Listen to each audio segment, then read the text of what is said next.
everyone, and thank you so much. We're super excited, as always, to have you join us for our town hall series. On behalf of the Metropolitan Business League, our board of directors, and CEO Floyd Miller, I'd like to welcome you to this virtual town hall created to ensure we continue our commitment to minority and women-owned businesses and show our ability to pivot during unprecedented times. We're excited to continue the six-part series today to inform, educate, and guide small businesses and nonprofit organizations in lieu of COVID-19. Also, we invite you, as always, to learn more about the MBL to include programming opportunities, special events, and promotions, to include this free membership opportunity that you see here on your screen.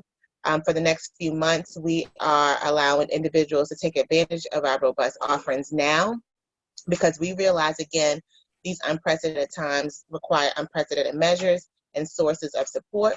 So you will be able to access this information, more details on our website. But again, it's pretty simple. If you're not an MBL member, you can sign up for a membership, and we will not charge you until July. So you can take advantage, again, of all of our offerings, all of our programming, virtual programming and resources for free until then. And the website is thembl.org.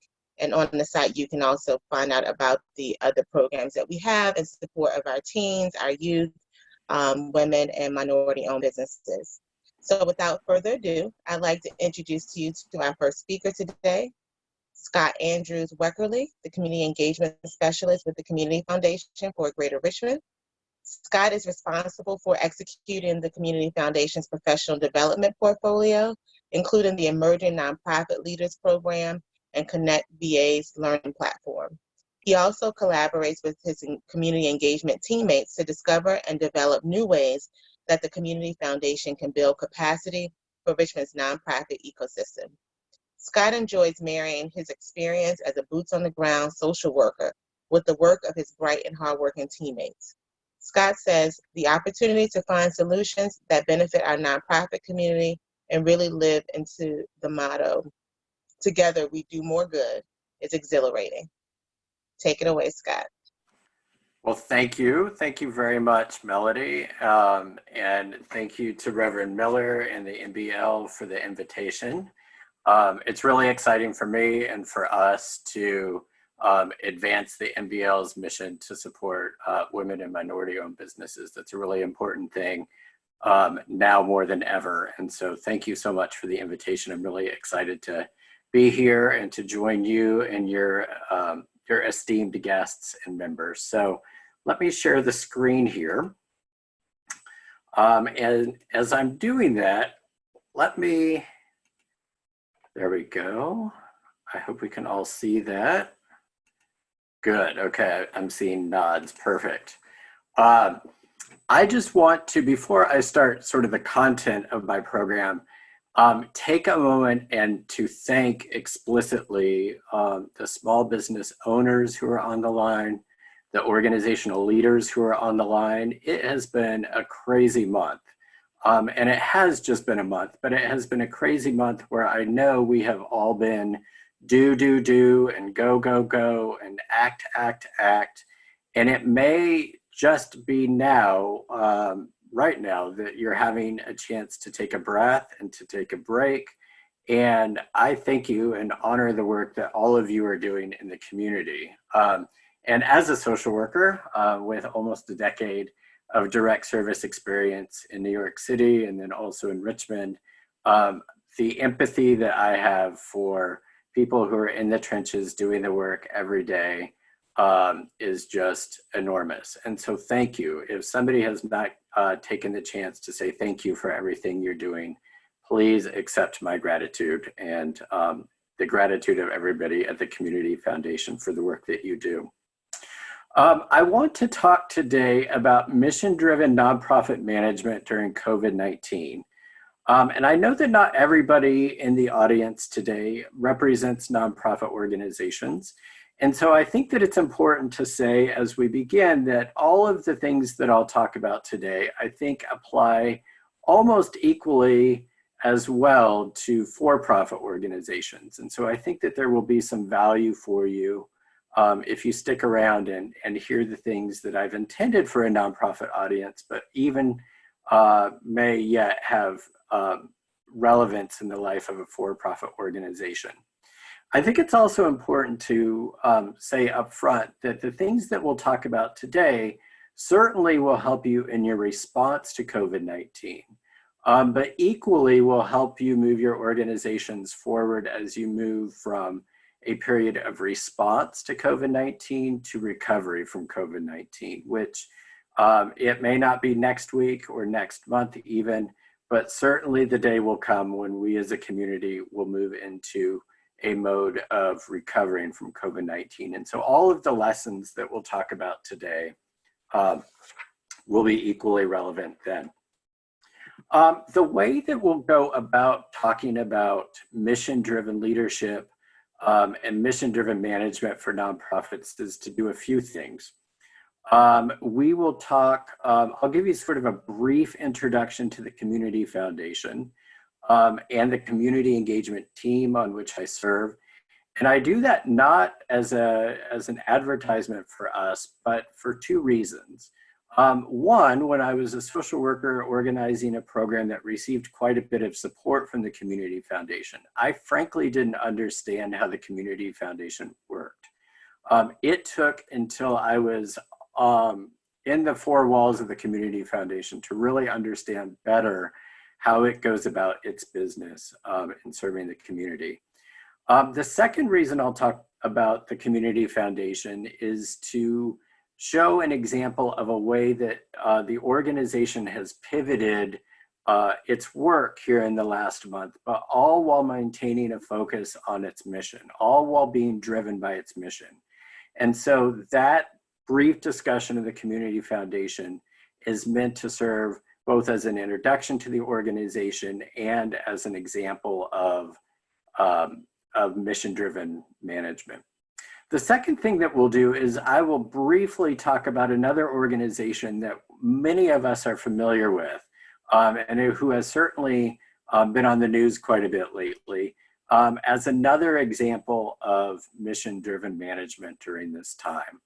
And so we'll take a look at that. And then once we sort of have an idea in our head of what it means to exemplify mission-driven management during this time, we can unpack three specific strategies that may help you move to a place of operating in mission-driven management during this time. So I'll leave you with three strategies to take with you as you consider your nonprofit organization's next move. And then after that, what we can do and what I'll close with is I'll give you a few sort of vetted, reputable resources that are available to you in the area that are low cost or free, that I have gone to the trouble of vetting for you. I know one of the things that I'm dealing with, as I think many people are, is the flood of email of resources, town halls, webinars, resource pages that people have put together and making sense of it. It's great that everybody is wanting to be so helpful, but I sometimes find myself overwhelmed by the amount of volume coming my way. And then I'll be happy to take any questions that you have at the end. So that's sort of the way of the road here for the next bit of time together. So the Community Foundation. What is the Community Foundation? One way to think about the Community Foundation that really crystallized it for me was a bank with a heart. And I said, now wait a minute, a bank with a heart.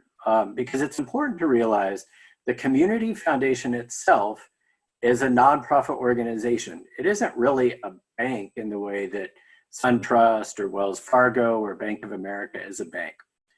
But here's where I think the analogy holds really well, is that donors make contributions into funds, which you can think of as an account. So they establish funds, donors do, at the Community Foundation. And then from those funds, grants are made out of those funds. Now, at a minimum, those grants are going to be made out of some of the interest that accumulates on those funds. All of the assets from the funds are bundled together. They're invested in a relatively low risk portfolio, although, who knows what that even means these days when the stock market has fallen 20-something% in a month. But they're invested in a relatively low risk portfolio, actually alongside the endowment funds of the University of Richmond. A branch of the University of Richmond manages those funds. Some of the resources that people put into those funds are highly restricted and others are wide open. So anything from African violets in Goochland County, and I'm not kidding about that level of restriction, all the way up to you decide, Community Foundation, what's best for you. And so grants are made out of that interest. And on the funds that are unrestricted, we have grant priorities in community vibrancy, economic prosperity, educational success, and health and wellness. Now you take those priorities, you take those ways of doing business, and all of the work that we do is grounded in this mission statement to make Richmond a better place with bold solutions and inspired philanthropy. So that mission is what grounds the grant making, grounds our conversations with potential donors, and then similarly grounds our work in the nonprofit learning and development space and the capacity building space. And so in normal times, the two major things that I mentioned here, the grant making decisions and the nonprofit learning development, fall under the responsibility of the community engagement team. So that's where the program officers lie. That's where I sit, our program analyst, and other teammates to operate that part of the kind of public facing part of our work. So that's in normal times. Well, over the last month, we have pivoted, like everybody else has pivoted, our work in a couple of ways. And yet that work that we have pivoted to is still grounded in the same mission, and we have pivoted this way. We've paused our sort of typical grant making process until we better understand the emergent needs of the nonprofit community. And we have instead begun to administer this Central Virginia COVID-19 Response Fund. And that's in partnership with the United Way. It's in partnership with an emergency management agency. And so grants are being made out of that to respond to emerging needs in health and wellness, housing stability, and education. So that's where our sort of grant making muscle has been applied lately. And then similarly, we've also suspended our typical learning and development portfolio to shift to the provision of these kind of large format webinars, actually pretty similar to one we're doing today. And then we've also started thinking and shifting our thinking from a mindset of responding to one of recovery. And so we are trying to predict as best we can what the needs of the community will be, the nonprofit community will be 3 months from now, 6 months from now, a year from now, so that we have capacity building opportunities that are built in to support that. So I think it's important, the message to leave you with there is that work, that pivot is still grounded in our mission of bold solutions and inspired philanthropy. So it's different work, but it's still grounded in that mission. I think another great example of an organization here recently that has done really great work in pivoting their work to respond to COVID-19 is the Richmond City Health District and the Henrico Health District. Now, in the name of full disclosure, I'm an alum of the Richmond City Health District when I was a social worker here in Richmond. That's who I worked for. So I have a soft spot in my heart for the Richmond City Health District. But I also have a unique understanding. That experience, I think, has given me a unique understanding in seeing the ways that they have pivoted their work, again, around this mission of exposing and addressing the root causes of health disparities, protecting health by preventing the spread of disease, and building health equity by partnering with communities and working collaboratively across sectors. Now, in sort of normal times, that takes one shape. And in a particular example that I would draw your attention to here, because I think it's important for what's going on, is the operation of community health resource centers in Richmond's public housing communities, in RRHA's Big Six. And so in sort of normal operation, those resource centers provide a range of things from housing help to occupational readiness to things with school and family, a really wide range of services. But now, during this period, the work of those resource centers and the relationships that have been established in those communities have shifted to really being on the front lines of testing in underserved communities. And so again, different work, the sort of what and the how is different, but it is still grounded in that mission drive. And similarly, I would say about RCHD and Henrico Health District, they have also pivoted their epidemiology, so their sort of disease tracking muscle and their communications infrastructure to collect virus data, guide policy, and keep the community informed. And I texted Danny Avula the other day to say that I see him on TV more than I see Pat Sajak, which is just kind of crazy because he's the most down-to-earth guy. But so again, a really clear example of how the work has pivoted to address COVID-19's sort of implications, but still being grounded in the mission. And that's a point that I really want to emphasize with you throughout today. So we have, I think, a clear or at least an emerging idea of what it means to be mission driven. And let's kind of recap, because it has been a month of go, go, go, do, act, keep kicking to stay above water for all of us. I think it's important to sort of recap where we have been over the last month and the ways that the sort of ebbs and flows of this crisis have affected the nonprofit community. So if you think back all the way 5 weeks ago to March 12th, which seems like a lifetime ago, it was only 5 weeks ago that Virginia reported its first case of COVID-19 and that schools suspended their in-person education. And I can tell you, as somebody with 2 little ones at home, it really does feel like a lifetime ago that decision was made. But nonetheless, it was just the 12th of March. On the 16th of March, so the next Monday, the governor announced restrictive social distancing guidelines.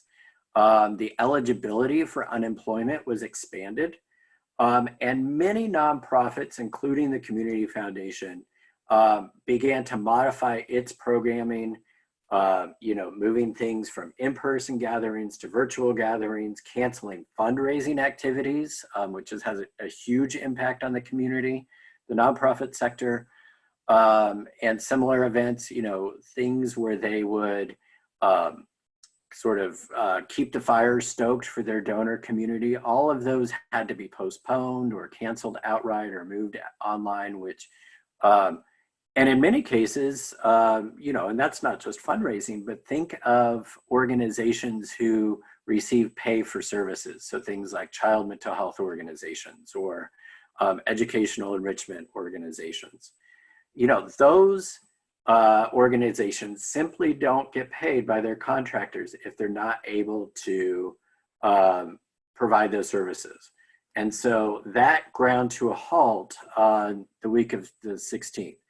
And at the same time, the stock market lost about 20% of its value that week, which matters more than you might think, because as I mentioned about the Community Foundation, granting off that interest, donors who may not have sort of the discretionary income that they had before to donate to your organization, that matters. And at the same time, the COVID-19 response fund was activated. The next week, so the week of the 23rd, the CARES Act, which is the federal legislation around kind of the federal response to COVID-19, was signed into law. The week of the 30th, those guidelines that had been in place since the 16th were actually converted into an executive order. So the governor moved those from being guidelines to requirements. The people who weren't in essential positions had to stay at home. Many nonprofits began to lay off or furlough their staff, and if they hadn't done so already. And on that Friday, the Wednesday of the 1st, the CARES Act went into effect, which had implications for HR policies, including funds to stabilize operations if employees could stay on the payroll. And so on the 3rd, which was two weeks ago tomorrow, banks began accepting applications for the Paycheck Protection Program through the Small Business Administration, which I think it is fair to say has been sort of a rocky rollout.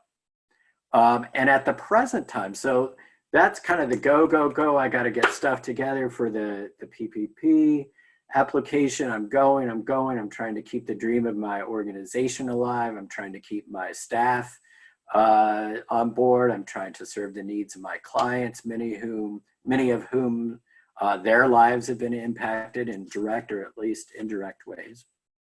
But that sort of leads us to the present time, where the applications are in, the grants from the response fund are starting to go out. Things are, if not calm, then they're at a place where there is finally an opportunity to take a little bit of a breath and see where things might land when all of this is over.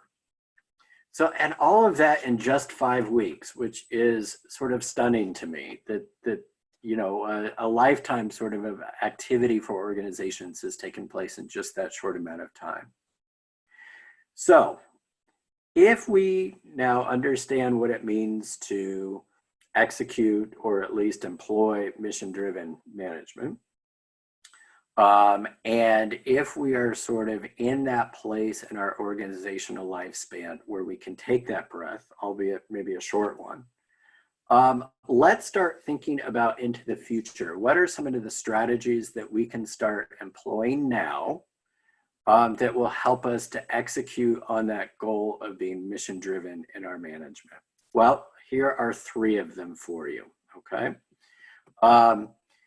So the first strategy, and each of these will unpack, so just know that this is sort of the intro to them. The first one is to identify core programming.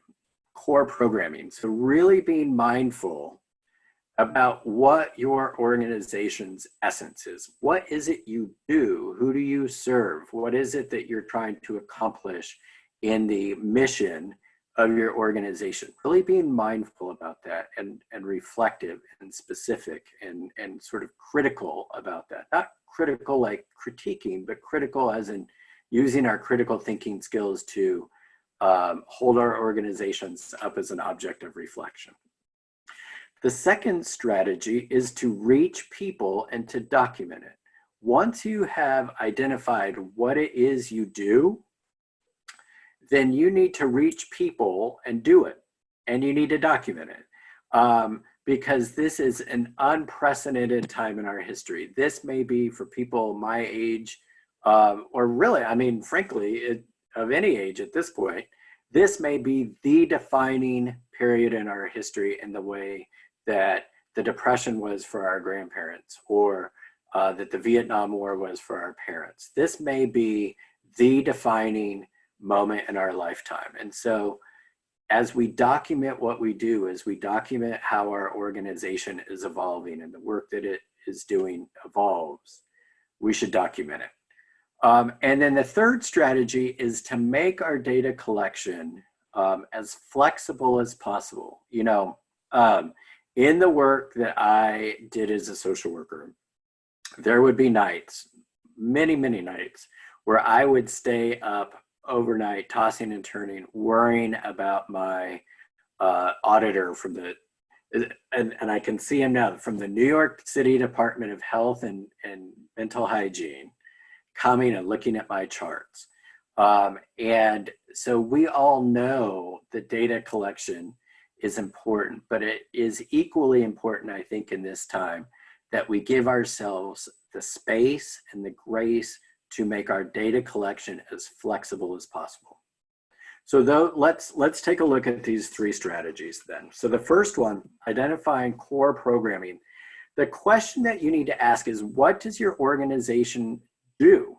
Like, what does it do? What need are we trying to address? Are we trying to address hunger? Are we trying to address people's education?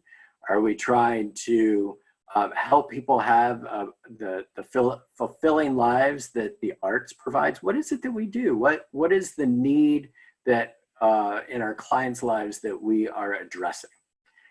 And so once we have that sort of in mind, what can we reasonably do? What can we reasonably do online or virtually to help meet those needs? And again, it may be that what you decide to do is different from what you're used to doing. And in many cases, it will be.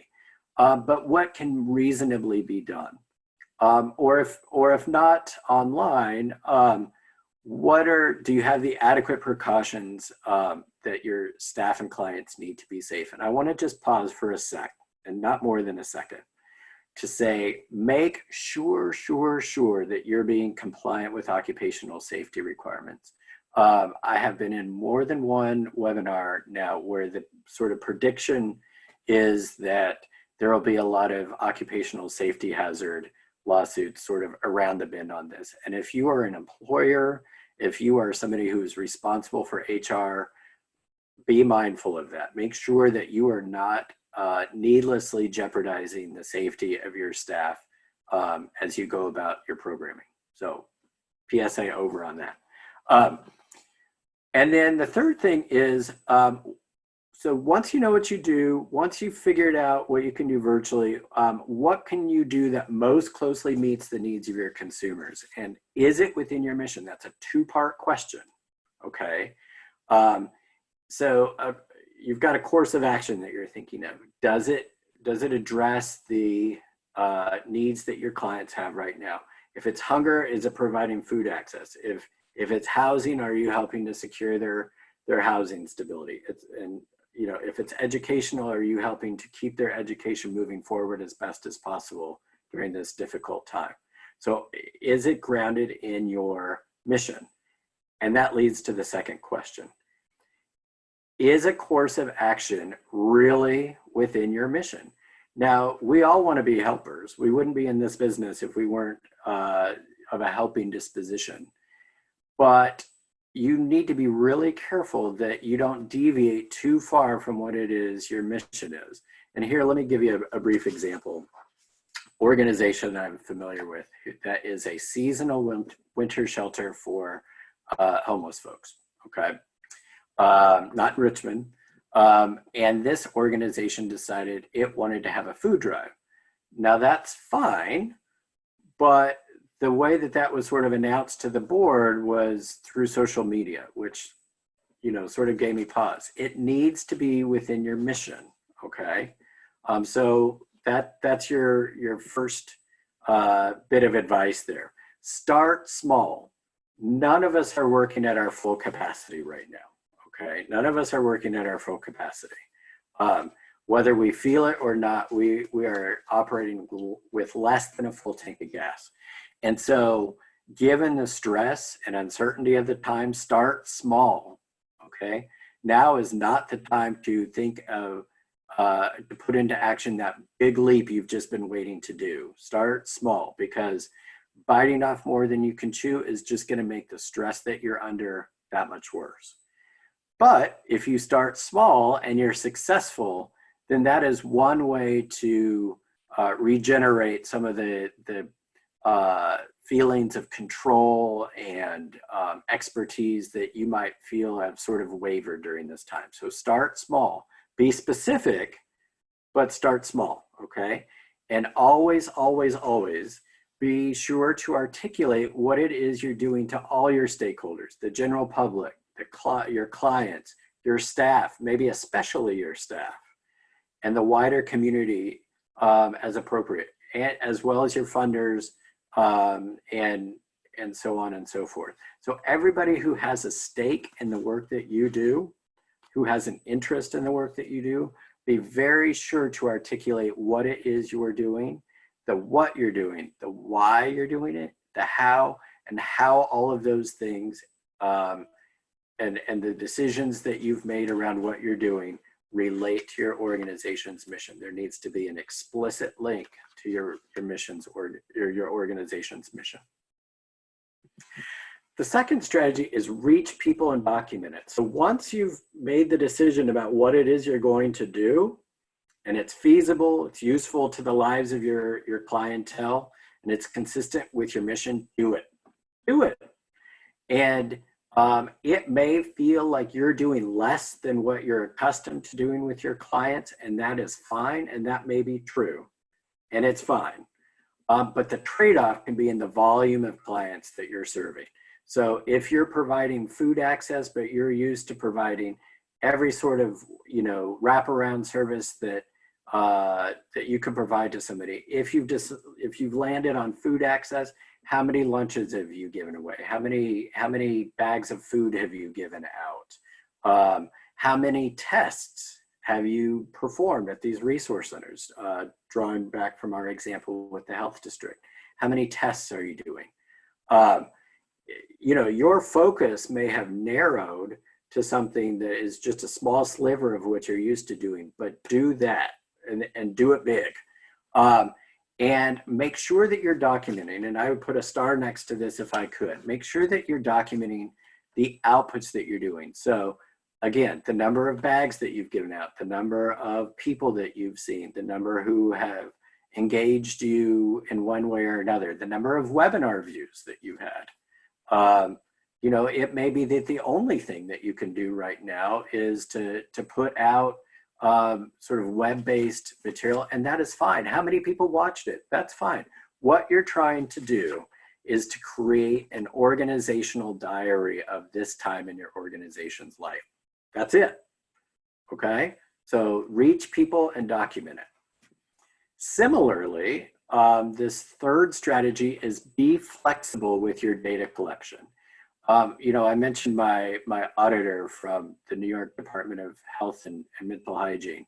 He might have been the exception to what I'm saying here, but in general, the different services that you're providing now will entail a different way of collecting data. It may be that your charts looked one way in February, which, by the way, those should be up to date. But it may be that your charts looked one way then, and what you're doing now, your charts may need to look different, and that's okay.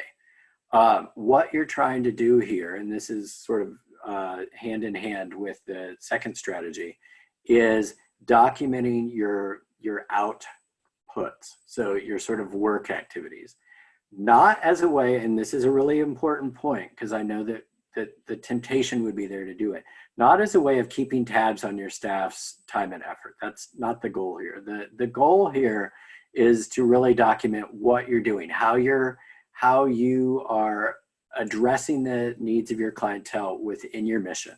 So think of things like daily diaries.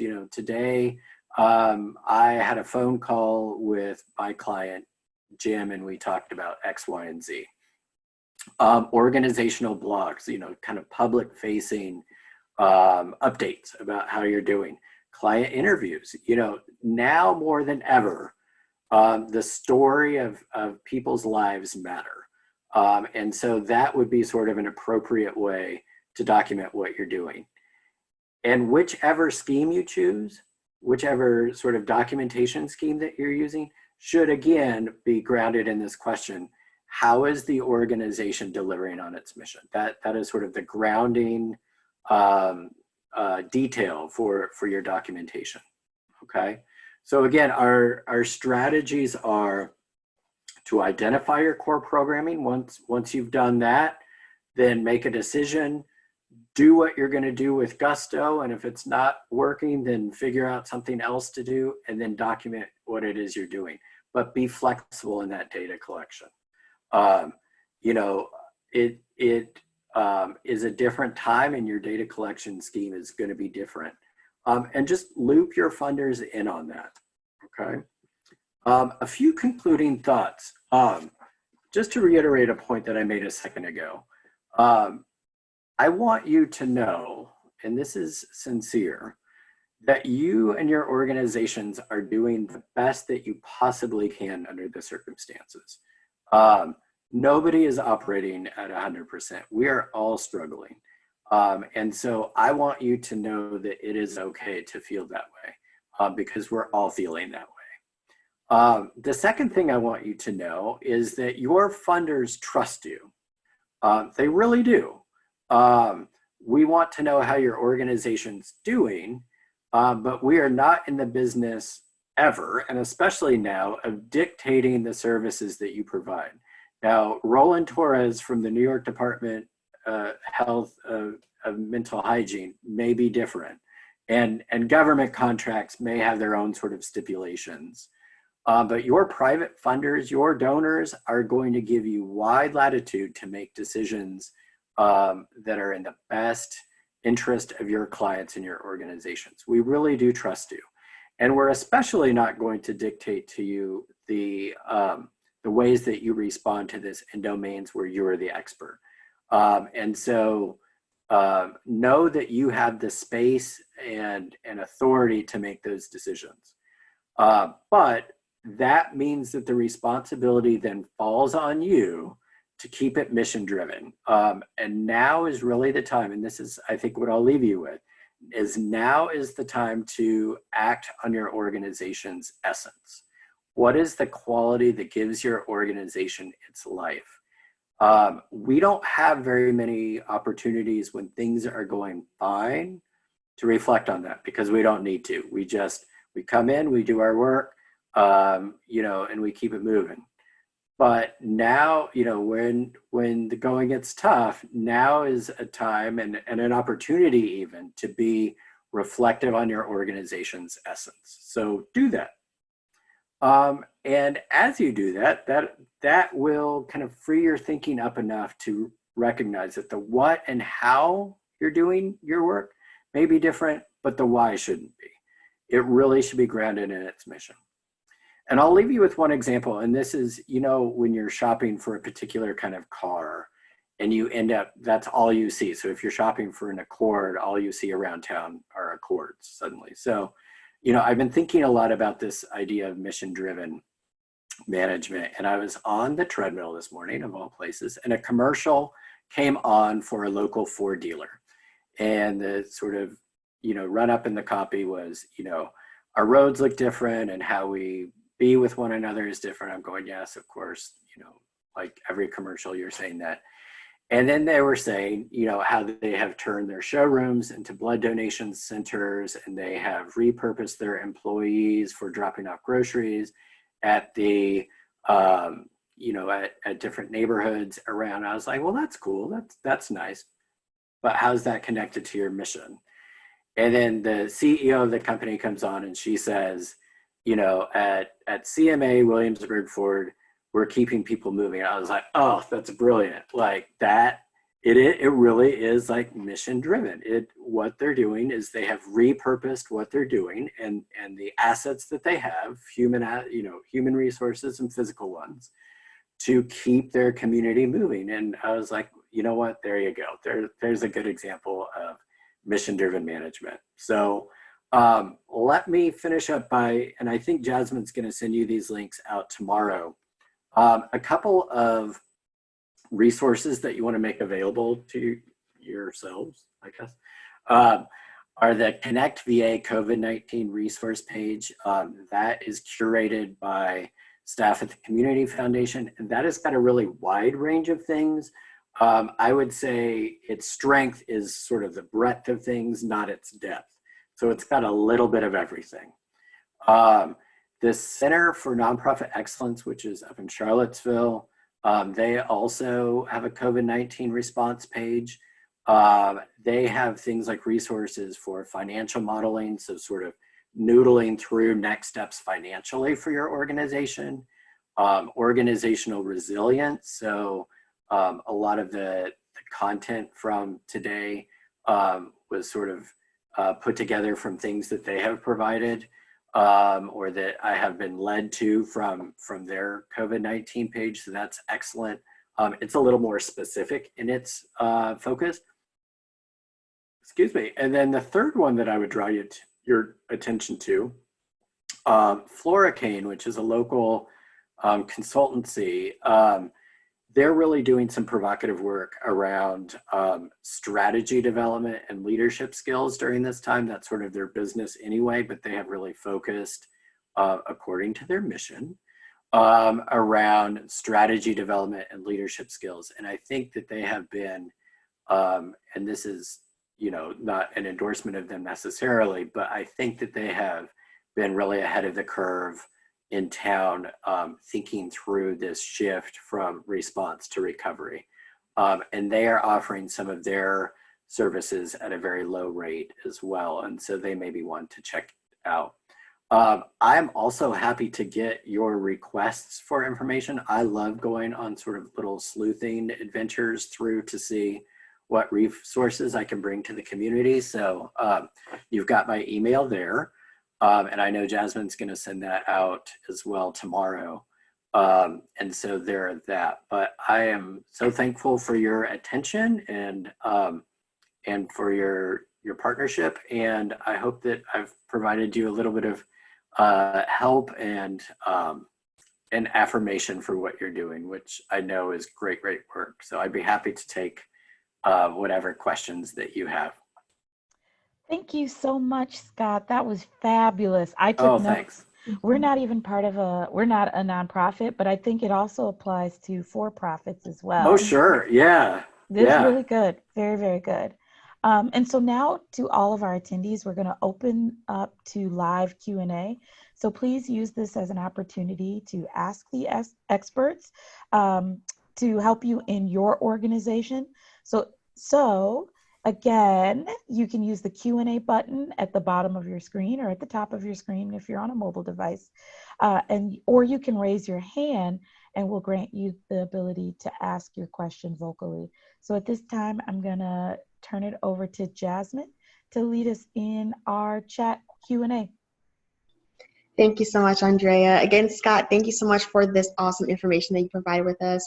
I know one comment that I want to give you is actually from Pat Foster with the City of Richmond. She says, thank you so much for the information you provided. Oh, happy to. We do appreciate all the knowledge that you gave us, like Andrea mentioned, nonprofit and also the for-profit organizations. So we do have a couple questions. Sure. I'll start off first from John Brown. So he asked, that he has a micro business with less than 6 people working nonprofit. And he's wanting to know how to get funding for vocation and training programs that train citizens of the Richmond, Virginia area. So that's a great question. And so I'll sort of answer this. I'll answer this in 2 ways, sort of the kind of normal times, or I guess days gone by way, and the now time. I would say the now time, one thing you can do, and I believe that it is on I'm almost 99% sure that on the ConnectVA COVID-19 research page is a link to the COVID-19 response fund. I will tell you frankly that at the moment, how the team that is working on that fund has prioritized funding is in health and wellness needs, housing stability, and education. However, I was just on a team call this morning where the request was made to begin thinking sort of more widely from that, as we begin thinking about how the community will rebound from all of this when the time comes to rebound. And so it does not hurt at all to to put in an application through that COVID-19 response fund. Will it be funded right away? Probably not, but you will be put sort of on the radar screen of the team who makes those decisions. And then the related answer to that, because it is, after all, sort of the same team that's doing that work, is to connect up with the program officers of the local funding organizations. So we're one, but also the Robbins Foundation. For the work that John's doing, I don't necessarily think that the Richmond Memorial Health Foundation would have a tie, but the sort of large funders around the area to get on their radar screen. Ask for a meeting with one of the program officers so that you can introduce yourself and your work to them.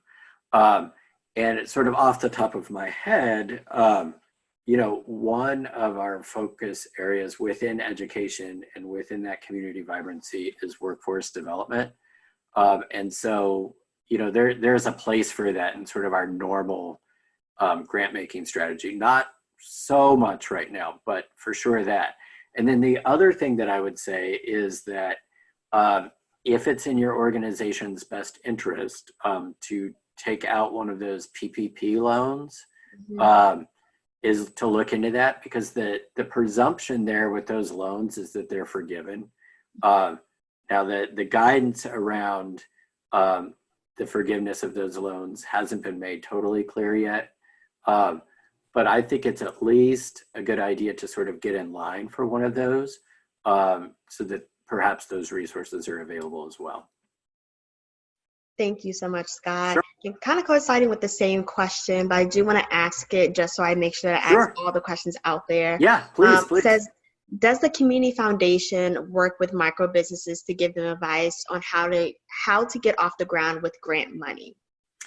It's a good question. It's a really good question. It is, we had all sorts of great plans for 2020 that we have chucked out the window in our learning agenda. And fund or revenue diversification was going to be our focus area for the summer and fall. And it was going to actually address sort of that issue and kind of related ones.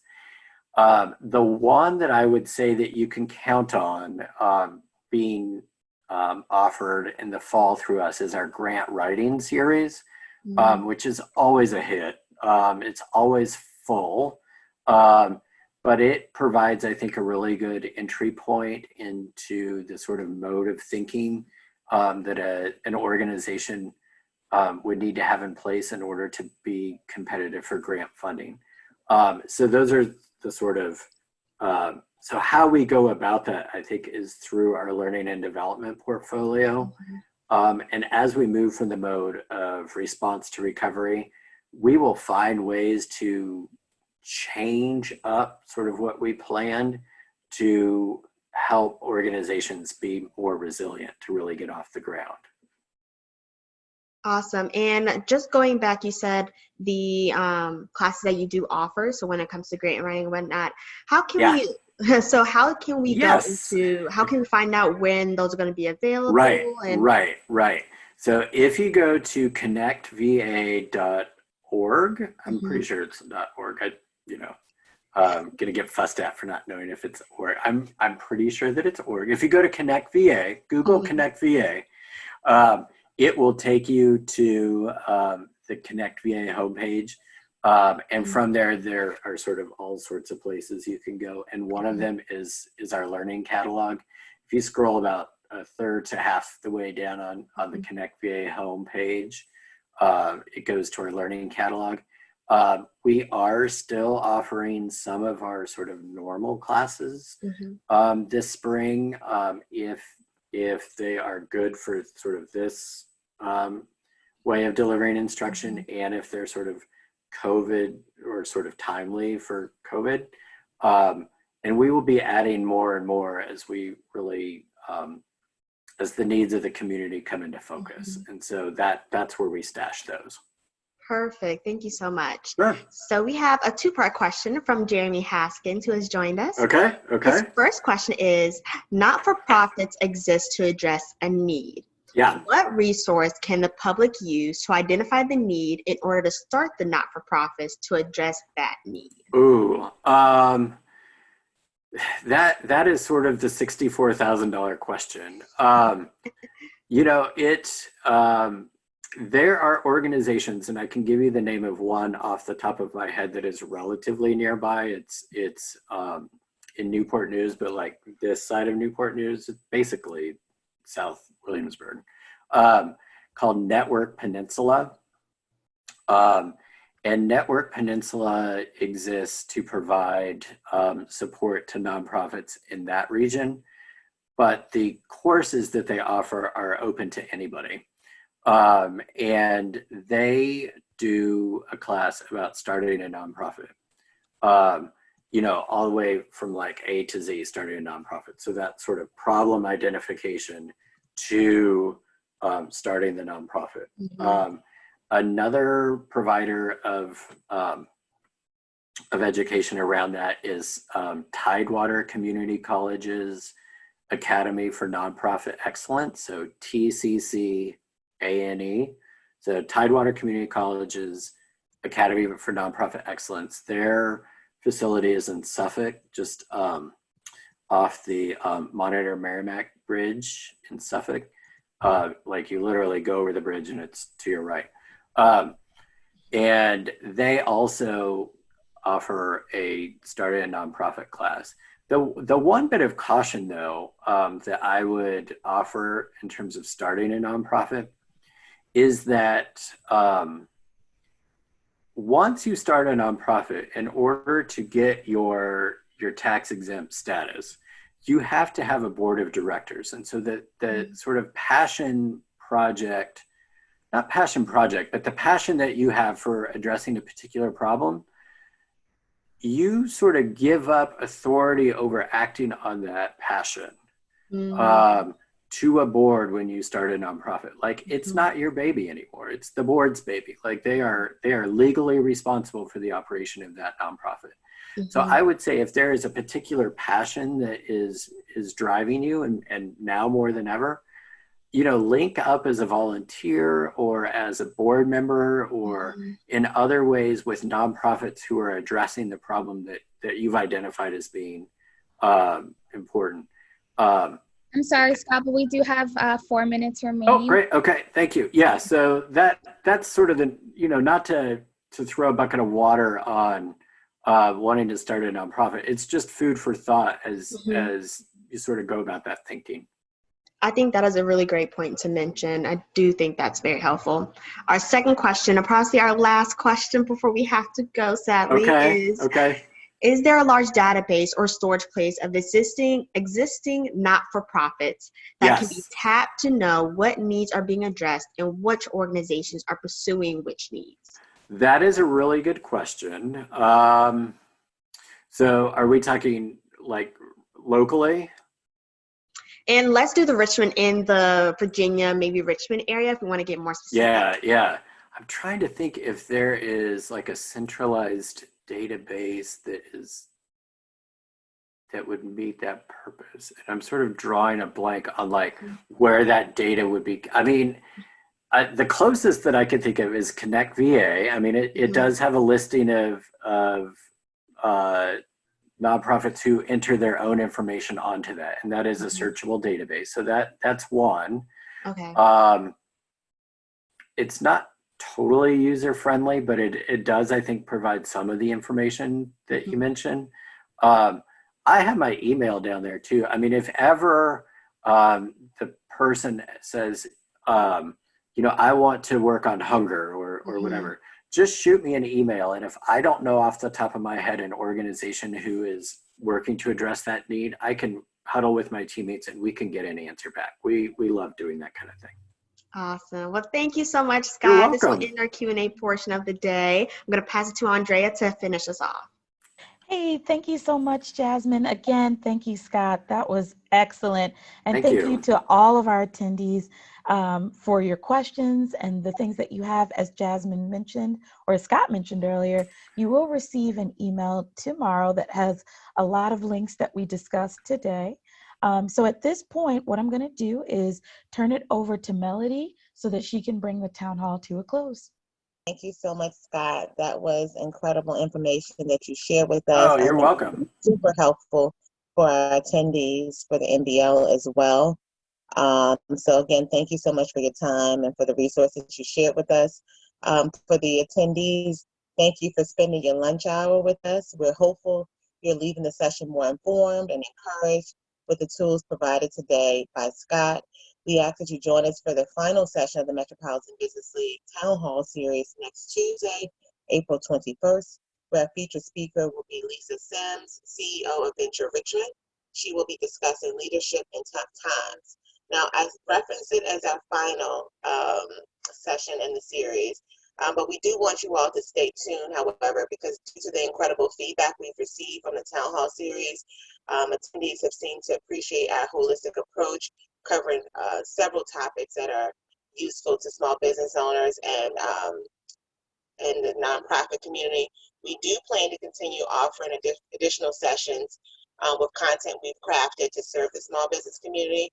We will announce the continuation of the series soon. But as always, continue to follow us on Facebook at the MBL and Instagram at MBLRBA for the latest information on resources, programming, and special events in support of minority and women-owned businesses. We thank you again for your time, and we ask that you all stay safe, and we hope to be in touch soon. Thank you.